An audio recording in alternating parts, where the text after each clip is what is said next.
گویا اللہ اور رحمان اور رحیم یہ ایسی چیز ہے کہ پتہ دیتی ہے اگر باقی کوئی پیغمبر بھی نہ آتا، کوئی قرآن بھی نہ آتا، بائبل بھی نہ آتی، تو بھی یہ 3 لفظ کائنات میں رہنمائی اور ہدایت اور عطا کے لیے کافی تھے، کافی تھے۔ مگر پروردگار نے فضل فرمایا، کرم فرمایا کہ سارے ذکی الحس نہیں ہوں گے، سارے فوری سمجھنے والے نہیں ہوں گے۔ ہم کچھ کے لیے یہ الفاظ اتاریں گے، پھر کچھ کے لیے تشریح اتاریں گے، پھر کچھ کے لیے نمونہ اتاریں گے۔ الفاظ اتارے یہ جو قرآن میں موجود ہیں 99، تشریح اتاری بائبل، تورات، زبور، انجیل، لوگ اتارے 1,24,000 پیغمبر، 1,24,000 لوگ اتارے، یہ سارے اس کی تشریح کرنے آئے تھے کہ رحمان کیا ہے، رحیم کیا ہے، اللہ کیا ہے، رحمان کیا ہے، رحیم کیا ہے، اللہ کیا ہے۔ اب یہ تینوں طبقے پیچھے ذکر ہوا تھا نا سورہ بقرہ جو ترجمہ ہم تفسیر کر رہے ہیں، تو پہلا طبقہ مومنین، دوسرا طبقہ کافرین، تیسرا طبقہ منافقین۔ اب ان تینوں کو جمع کر رہا ہے رب۔ دیکھیے ذرا، ہم تو کہتے ہیں نا کہ ہم سے جو ناراض ہوئے اس سے ساری دنیا ناراض ہو جائے۔ ہم کہتے ہیں جو ہم سے ناراض ہوئے، ہم کہتے ہیں جو ہم سے ناراض ہو جائے اس سے ساری دنیا ناراض ہو جائے، مگر رب کہتا ہے جو مجھ سے ناراض ہوئے اس سے کوئی بھی ناراض نہ ہوئے۔ وہ گندا ہے تو بھی میرا ہے، مندہ ہے تو بھی میرا ہے، فرما بردار ہے تو بھی میرا ہے، نافرمان ہے تو بھی میرا ہے، اگر مجھے مانتا ہے تو بھی میرا ہے، نہیں مانتا تو بھی میرا ہے۔ یا ایھا الناس نے بتایا مولا تو کتنا مہربان ہے، یا ایھا الناس نے بتایا کریم تو کتنا مہربان ہے۔ یا ایھا الناس اعبدوا ربکم، ناس کا لفظ استعمال فرما کے مومنین کو بھی شامل کیا، کافرین کو بھی شامل کیا، منافقین کو بھی شامل کیا کہ کہیں یہ میری رحمت سے مایوس نہ ہو جائیں، کہیں یہ میری رحمت سے مایوس۔ اور تمہارے دماغ اور دل کے چھوٹے چھوٹے پیمانے رکھے ہوئے ہیں، میرے رب کی رحمت وہ ہے کہ جس کے سمندروں میں جو بھی جائے دھل جاتا ہے۔ اور ایک ادنا سی جھلک بتاتا ہوں، اس کی ایک ادنا سی جھلک بتاتا ہوں تمہیں کہ جو بھی میرے پیمانہ رحمت پروردگار میں آ جائے وہ کیسا ہو جاتا ہے۔ دربار درے دسترخوان ابراہیم پہ ایک بندہ آیا، حضرت ابراہیم علیہ السلام کا دسترخوان وسیع تھا، ہر کوئی آپ کے دسترخوان سے۔ دسترخوان وسیع ہونے کا مطلب یہ ہے کہ جو کچھ میرا ہے وہ سب تمہارا ہے، جو کچھ میرا ہے وہ لوگوں وہ سب کچھ تمہارا ہے۔ یہ دسترخوان وسیع ہونے کا مطلب۔ دسترخوان وسیع۔ ایک شخص آیا 70 سالہ بوڑھا ہے، دسترخوان پہ بیٹھا کھانا کھانے کے لیے۔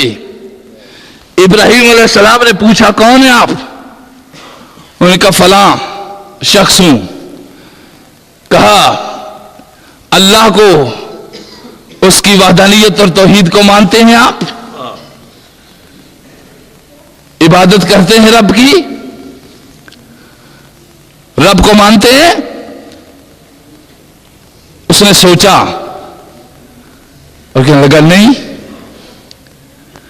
کہا اس دسترخوان پہ تو وہ بیٹھے جو رب کو مانتا ہو، اس کی عبادت کرتا ہو، اس کو یکتا تسلیم کرے، چونکہ وہ اللہ کے پیغمبر تھے، اسی پہ مامور تھے، اسی چیز کے اوپر مامور تھے، اللہ کے پیغمبر سے۔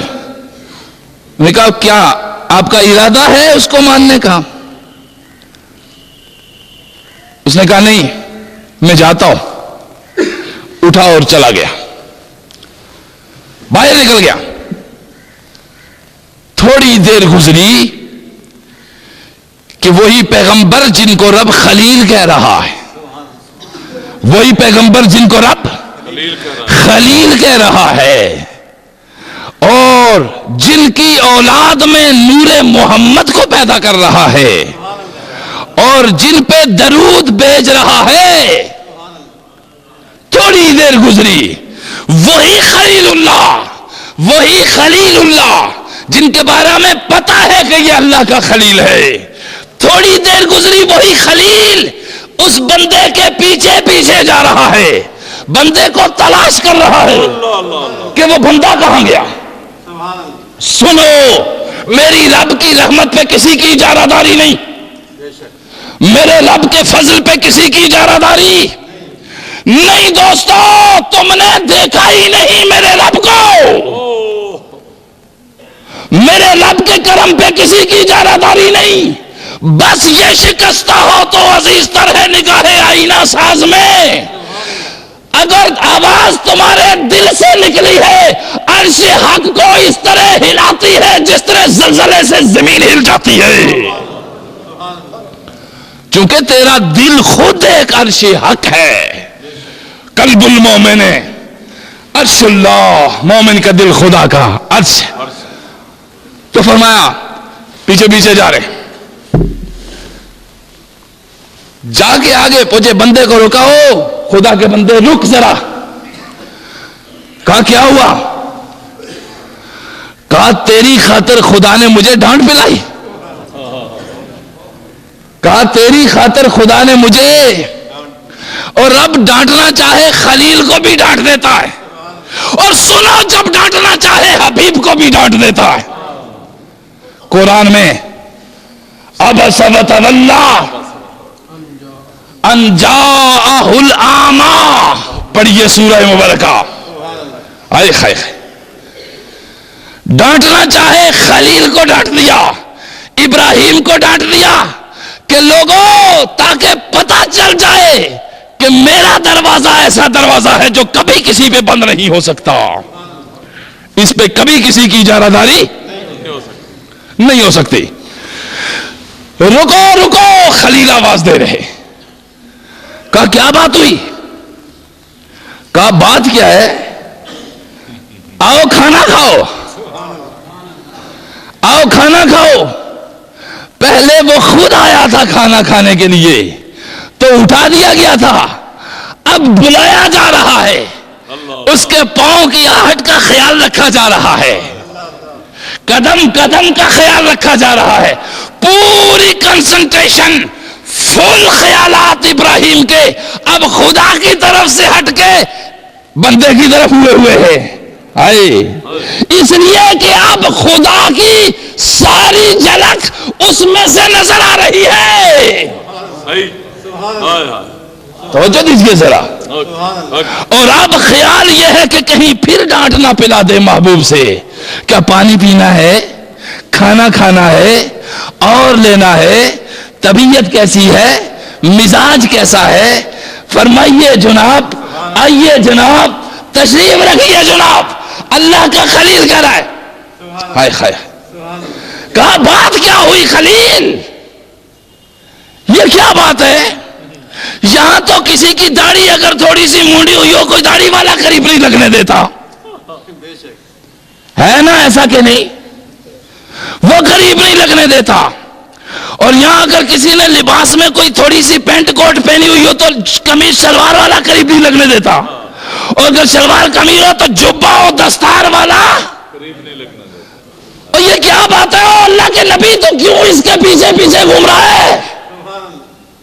کہا تم نہیں سمجھتے، یہ جب میرے دسترخوان سے اٹھا میں نے بھی وہی عمل کیا جو مجھے کرنا چاہیے تھا ایسے پیغمبر، کہ میرا یہ کھانا وہ کھائے جو رب کی طاقت حاصل کرے عبادت کی، مگر رب کی مرضی اور ہے۔ اب ہوا یہ کہ جب وہ شخص چلا گیا، رب العزت نے فرمایا او میرے خلیل، او میرے خلیل، یہ اگرچہ مجھے نہیں مانتا مگر 70 سال سے میں ہر روز اس کو رزق دے رہا ہوں، ایک دن بھی اس کا رزق میں نے بند نہیں کیا۔ آج تیرے دروازے پہ وہ آیا تو نے اس کا کھانا بند کر دیا؟